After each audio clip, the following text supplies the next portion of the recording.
we've had regular conversations about kind of the workload, the mental side of acting, and the psychology behind acting. And that's something that really fascinates me, and I'd love for you to share more about that as well. Yeah, well, I think I was going to go into musical theatre, and then I thought, actually, I want the basis and grounding in the acting, because that's the thing I've loved so much. So obviously got into Arts Ed and started there, and the pull for me was that it's 50-50 acting for stage and then acting for screen, so there's a balance. And I think the first year is, again, it sounds a bit cliched, but it's just about, before you can analyse characters and stuff, you have to be able to analyse and understand yourself really, really fully. You know, how can, in my opinion, how can you think, well, how would that character view that or feel in this situation if you don't have some sort of understanding of how yourself would feel in a lot of common situations? Absolutely. You know, how can you think, oh, I wonder how this character's feeling, what sense of love they're feeling for this person, if you've never felt some sort of love for something, be it a dog or a parent or a partner. Yeah. And I think the psychology behind it is working out and thinking about how people think and all the different strands of people. Yeah. Being able to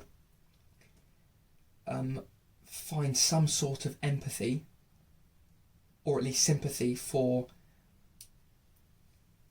even the darkest people that would do something that you then have to think, well, what is, you know, no one does anything without thinking about it. Yeah. You know what I mean? Like, you know, lots of actions are driven by a thought or a motivation behind it, and that is, for me, the most interesting thing, because what is it at the very, very nitty gritty that has propelled these people, this person, to do what they're doing in any given situation? Yes. What is it that makes someone feel at the age of 35 the way they feel because of what happened to them and their upbringing from the age of whenever they were born? Yeah. You know, do you know what I mean? Because we are all so complex and complicated. Yeah. So it's about finding those complexities in fictitious people. Yeah. So that really fascinates me, because I've always just been fascinated with human behaviour generally. Yeah. And so going deep into really analysing people's lives and finding empathy, or like you said, at the minimum, sympathy with people, how has that changed your view and relationships with people generally? Yeah, that's interesting. Kind of going so deep into, has it changed your perspectives, kind of an understanding, or just relationships in general with people? I think for a start, I know myself very well. Okay. Like, I know. Actually, let's focus on that. Let's focus on, because I think one of the key things is just kind of the ability to be comfortable within yourself and understanding yourself and being self-aware. So what do those things mean for you, and why is that important? Well, I think that if you can find some sort of comfort in yourself and being alone with yourself, then it's easier to just navigate life. Yeah.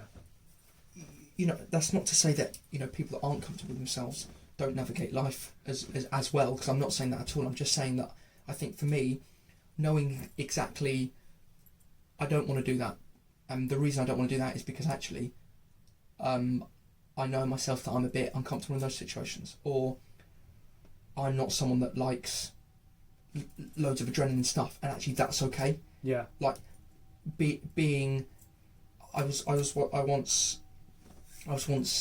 with someone that would like, everything was last minute, like everything was like, oh my god, let's do this, like do it, and I kind of conned myself into being like, no, I can do, I'm like that too, I can do that. Yeah. But actually, I'm not, and that's okay.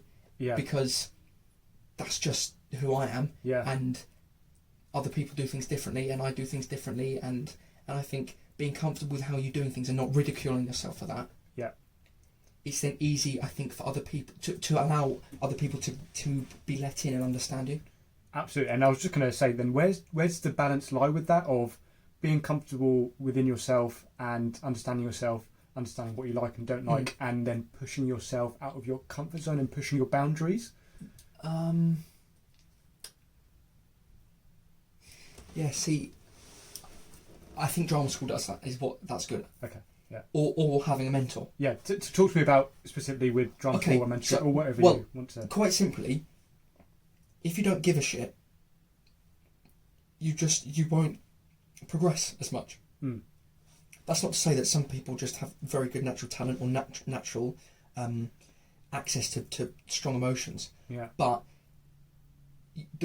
it's like anything. The more you put in, the more you get out. I think, and I feel. No. And that's absolutely. Yeah. You know, I just think that for me, it was made very clear from very early on that if you want to get the most out of the training, you've got to put everything in. And that for me meant becoming a little bit of that person that at drama school people would be like, you're coming out, no, oh, you're not coming out again. Like the joke of, oh, he's not drinking again. And don't get me wrong, I loved to go out and we had a great time and I didn't stay in, but I think I was one of those people that, again, I knew what worked for me, and I know that, for example, going out, having a couple of drinks, staying up late, the next day my voice is tired, my immune system for whatever stupid reason doesn't work properly, so I get ill, and then it's just silly. I'm the same. Yeah. It's just, and there's a lot of people like that. For me, it was like, well, there's no point. So therefore, I tell you what, it all came out of. It all came out of, I want to get to the end of the 3 years, and no matter what agent I signed with, or what parts I got, or if I went into work or didn't, I could be comfortable knowing that it wasn't anything to do with the fact that I didn't put enough in. Because therefore, if I can take ownership of the things that I have control over, the stuff that's external to that, I could potentially swallow a little bit easier. Whereas if I left in whatever situation that I wasn't happy with, I just couldn't bear the thought of sitting there and going, you idiot, you might be in this position because you didn't do X, Y and Z.